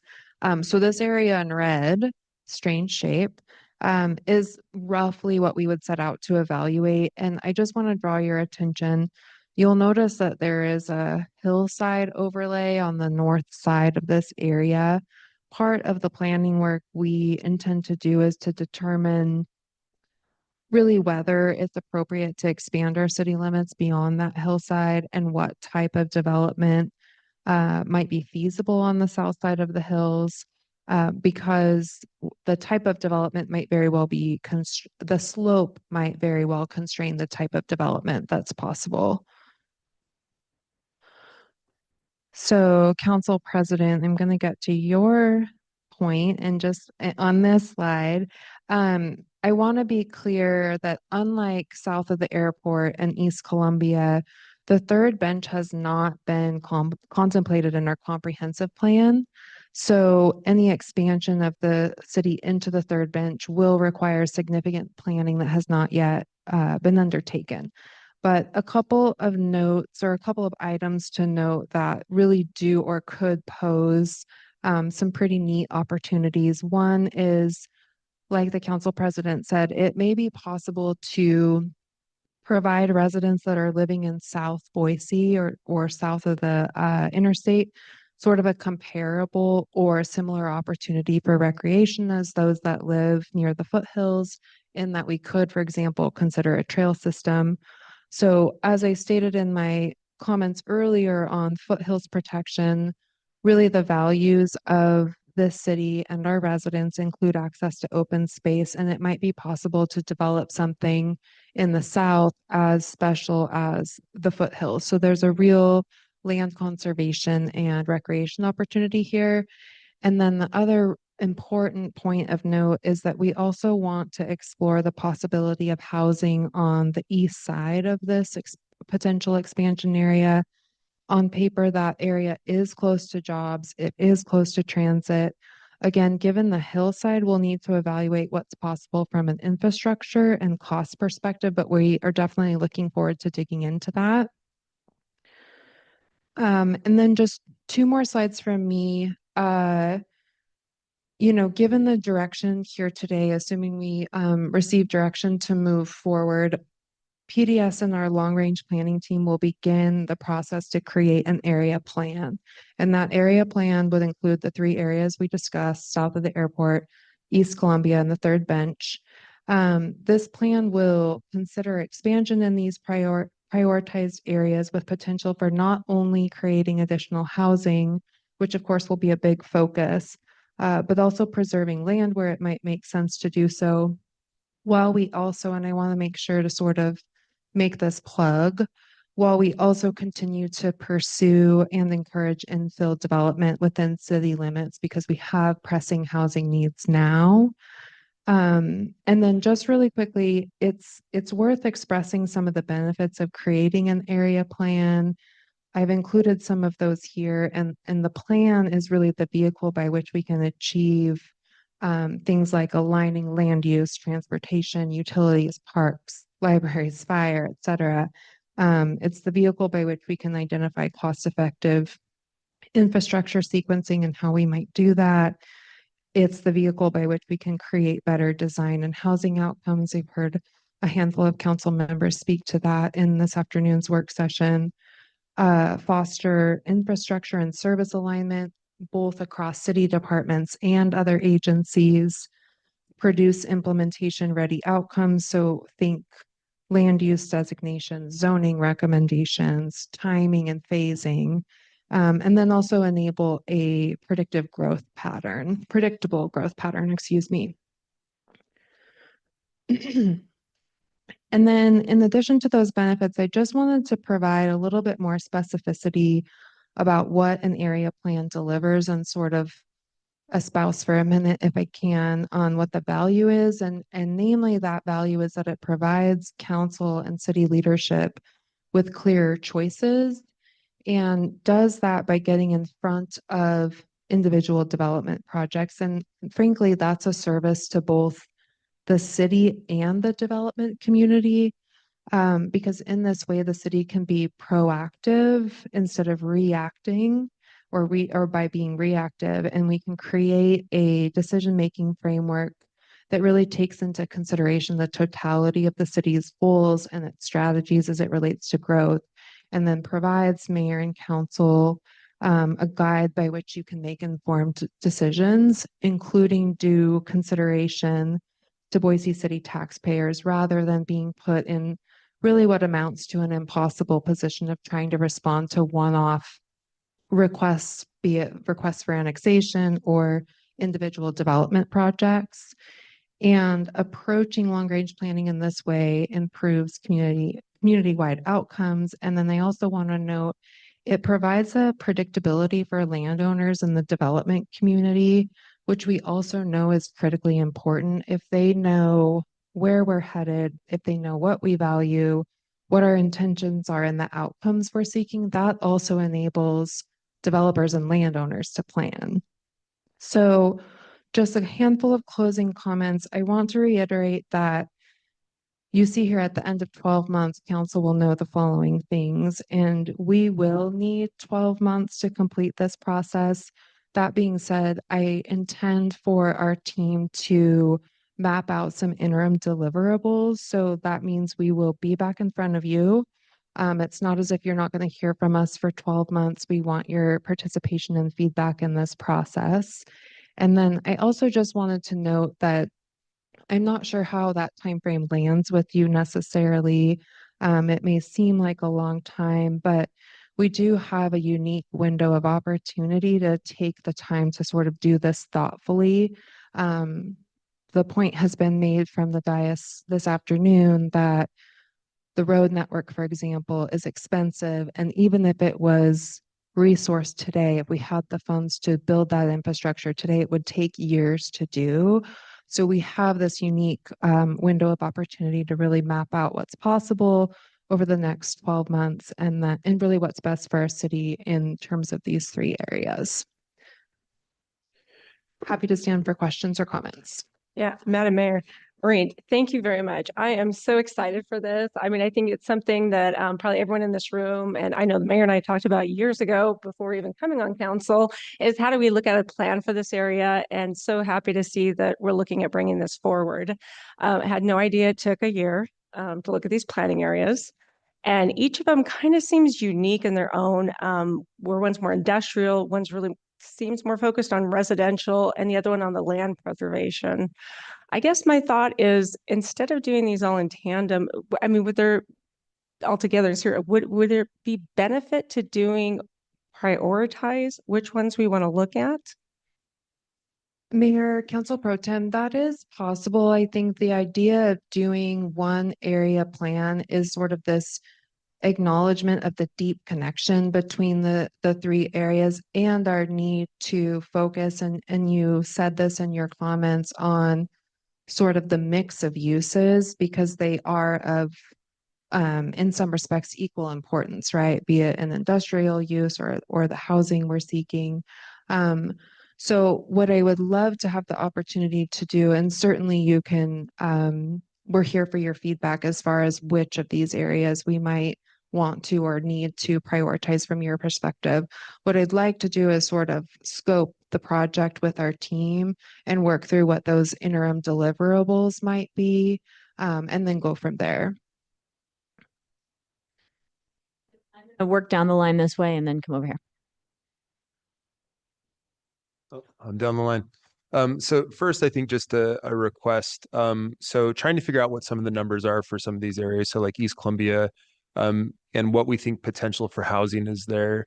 Also trying to understand, and we may already have some of this information, what our potential housing is for existing infill in Southwest Boise, Northwest Boise, and trying to align those with what we kind of see from our compass planning of what we think future populations and housing needs are going to be. To me, that is kind of one of the most important things because we can figure out, okay, where do we actually need to be looking at this point and where do we not need to be looking? And it could be that we have some areas where we don't even really need to touch that much because we've got plenty of room, but we don't really know until we see some of those numbers and those estimates. So I think that that would be helpful as we go through this planning process, is to try to figure out what is the available inventory that already exists. I think my nervousness would be if we try to plan too far of an area, we take a little bit of pressure off some of the infill that we know we want to see in some of our existing areas where we have existing services. So I think that's the thing that would probably be most helpful to me kind of coming throughout this process. A couple of other things. Appreciate getting the Lake Hazel Orchard realignment back here on the radar with a little bit of a sense of urgency. That's something that we absolutely need for planned industrial that we already have in that area, future expansion. And quite frankly, if we do any sort of expansion in Southwest Boise just with infill development, we owe it to the people who live there to make sure that they've got opportunities to get to the places they need to go without the traffic that they're experiencing right now. Throughout most of this, there's a big, huge kind of hashed line, which is the railroad. And I think just making sure that whatever we're doing in any of these areas, we're centering sort of what our vision for rail is in the future, which is hopefully something that connects Boise to Caldwell, if not beyond, and making sure that we have rail-oriented design, whether it's in the industrial area or if we were going to end up considering housing in some of these other areas too. And I guess I would just want to know if we were looking for that third bench area, which quite frankly gives me just a little bit of heartburn, knowing what type of housing type we could get there. Are they single family luxury houses like we see in Avamore? Are they multifamily? Is it actually the kind of housing that we would need to serve this area? And is there something that would be better served in that area? And if we are doing any sort of development, how can we use that to define that line that we're talking about kind of when we refer to our New York Canal as that southern line? What is that line that we're looking at? And I do appreciate what Council President said, brought up as far as looking at conservation out there. It's the sagebrush steppe, and it's a rare ecosystem around the world. We took Tim Keene out there, and I think he realized that it wasn't just this, deserty area, but it was pretty beautiful, and it does have value. And I think the people of Boise do value that area. And then the last thing that I want to make sure that I telegraph very clearly. I'm probably not going to approve a development anywhere if it's not going to pencil for the city and if it's going to put additional cost burden on our existing users. And so if we don't have the resources, police, fire, water to serve these areas without putting an extra burden on other places, that's going to be a hard area for me to approve. And that's why I want to make sure that we are planning well and kind of pushing that infill development rather than kind of reaching out into some other areas. And I would say of all those issues, the one that probably is concerning me the most right now, and maybe it's just the weather and the lack of snow, is our water. And how, if we continue to expand further from the downtown area, how we're going to continue to serve folks with water, have the aquifer recharge that we need, and all the different types of things that go with development as we expand further and further out. So police and fire, 100%. But I think water is the thing as we're looking really far out that gives me a lot of heartburn. I want to make sure that we have the capacity and the infrastructure to invest in those areas too. Mayor, Councilmember Halliburton, just one brief response and thank you. Notes taken. Speaking of interim deliverables and to your point about what infill potential there is within the city, we're hoping to be back in front of you sooner than later with the results of a housing capacity analysis so we can go over that together. Madam Mayor, Maureen, the thing that I keep thinking of on this is we're going to do a comp plan amendment for Foothills. We're probably going to look at putting this into our comp plan in some form or fashion. We just had a discussion earlier that says maybe we need to relook at comp plan in Southwest Boise if we're going to experience development there that we haven't seen in the last few years. At what point are we doing more work, or is your planning staff doing more work by amending the comp plan and touching it in all these different points than doing a new comp plan? Mayor, Councilmember Nash, that's a great question. There is some interim work and it's what we're talking about today that can be achieved via amendments to the comp plan. And I would say in the next probably 5 to maybe 7 years or so, it's worth looking into a new or significantly overhauled, updated comp Did you plan. say 7? I think we got to do this. I think Maureen said 5 to 7. I would likely agree with you. It could be joking. sooner. I'm counting. Oh. I'm counting terms. But what I think is important here is I see all of this work being complementary to the next comp plan because I sat as a resident on the like the Blue Ribbon Committee for the last comp plan. And then I was on planning and zoning as it was written. And then right after I was elected to council, I got to approve it. It was a lot of work, a lot more work than is anticipated with these pieces because it was truly citywide. And then it's set up for things that the council ended up doing, like zoning code, even though the council should have done that like a long time ago. Because that was the implementation of the comp plan.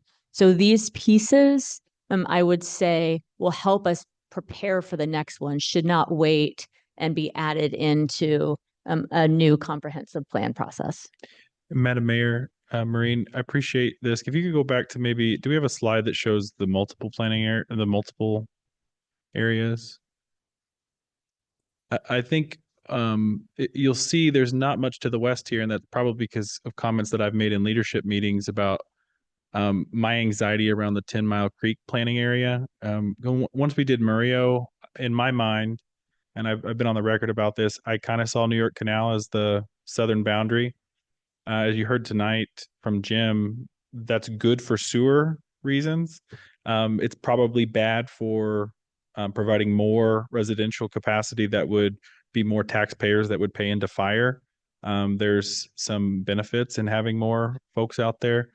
So I guess I don't know where the rest of council stands on that. That's just been my attitude towards it. But at what point do we reckon with this and decide if that stays in our comp plan? Because currently it's in there, just not approved by the county as part of our area of impact. And I'll jump in there. I think that is remains a longer term conversation. The city years ago requested that be part of and incorporated into the area, and it wasn't. The county is looking at that area as well. And so these are areas where, from a kind of timing perspective, we believe is riper or are riper, excuse me, than the other. But point well taken that ultimately the whole conversation that we had today, as well as all of these areas, really do impact and complement each other. Right now, I'm going to go this. Was that it? I'm going to go this way. Council President? Sorry. Would you like to incorporate your comments from before? Yeah, I mean, I thought that was I was like, that's a presentation. Okay.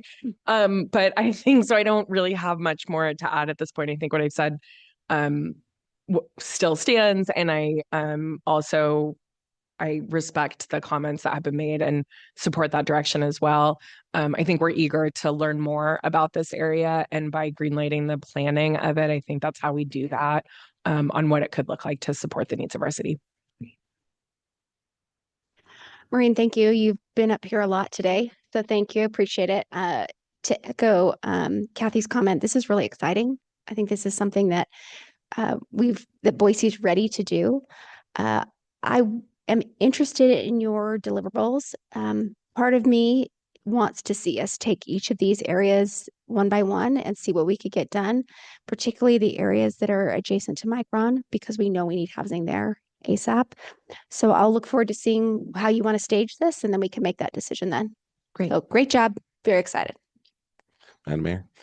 Thank you, Maureen. Anyone that knows me, being a Columbia area resident, I'm very excited about this conversation. I think it's really important that we're having this conversation. We have, the modern zoning code, being able to apply that thumbprint on this area. It's almost a good thing that it didn't develop in the way that the rest of kind of maybe the outskirts of Boise developed in prior decades, and that we get to apply that now.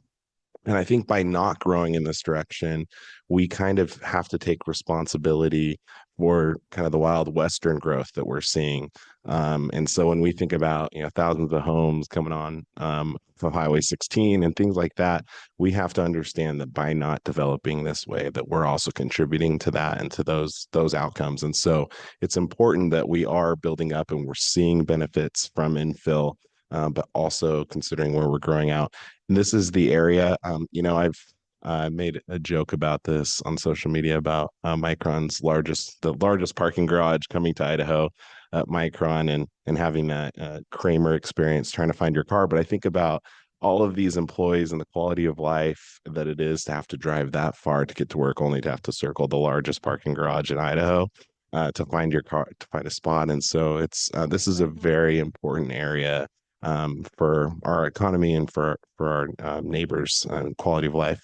I just wanted to point out a couple things. I think it's important to note the secondary access road, Technology Way, Memory to Columbia, just that while this is a key connector for developing that area, it's also a key connector for hundreds of Boiseans that already are living in that area. And we've had multiple fires there recently. And so it is already a safety issue and probably a matter of like when, not if, not being able to move on that becomes a problem. And so I just wanted to point that out. And then I also appreciate Council President Stead talking about that third bench area, the outdoor recreation space, and also that connection to rail, the opportunity. I think it's been called the brown belt before, but maybe a trail along there. I like sagebrush belt or something else, maybe not brown belt, but but you know, that being able to have that connectivity. And yes, I will say I did not coin that term. It was a different staff member. But thinking about how we're using this area to provide more opportunities for recreation. And so as we're talking about South Airport, it's easy to be like all industrial, but also consider that connection through that space as well. And I'll leave it at that due to time. I could talk a lot longer. You're welcome. You just it was the fizzle out. Now I'm supposed to jump in. Okay. So I have really enjoyed this conversation. I find this really exciting and really and deeply appreciate the depth of the comments that were shared today by council, because it will help our team prepare for what's next. And I do want to reiterate that the discussion about sequencing what would be in these reports that brought back to us, all of that will come to council. And I want to see, as each of you do, continued discussion in these areas. And in addition to working with council, our team will also be working with and having conversations with landowners in these areas as well, to make clear why we're doing this, as well as to take any feedback that they might have. And on I had said to staff, we have to do this like fast. And for a city, 12 months is fast. But I want to put this in context, though, of the time in which we will see these areas build out, either as portions of the city or beyond. The Barber Valley, the Harris Ranch area, I was on the Parks Board in like the early 2000s when we were in conversations about what that area might look like. And it's still being built out. And so that's 25 years and there's more to go. And Madeline was like 2, and I remember thinking, oh, that's a long time. That's not really possible. And here we're looking back, it's almost done. It's been a long time, but it takes a long time. I was talking with a developer in this area today, and he said, well, when we move on something, this is truly a 30-year plus play. And so, and we were talking about, from my perspective, why it's important that we get the planning right, to then have the right conversations with the landowners about what this looks like, because it isn't just approved tomorrow and build the day after. This is, even from his perspective, a 30+ year investment.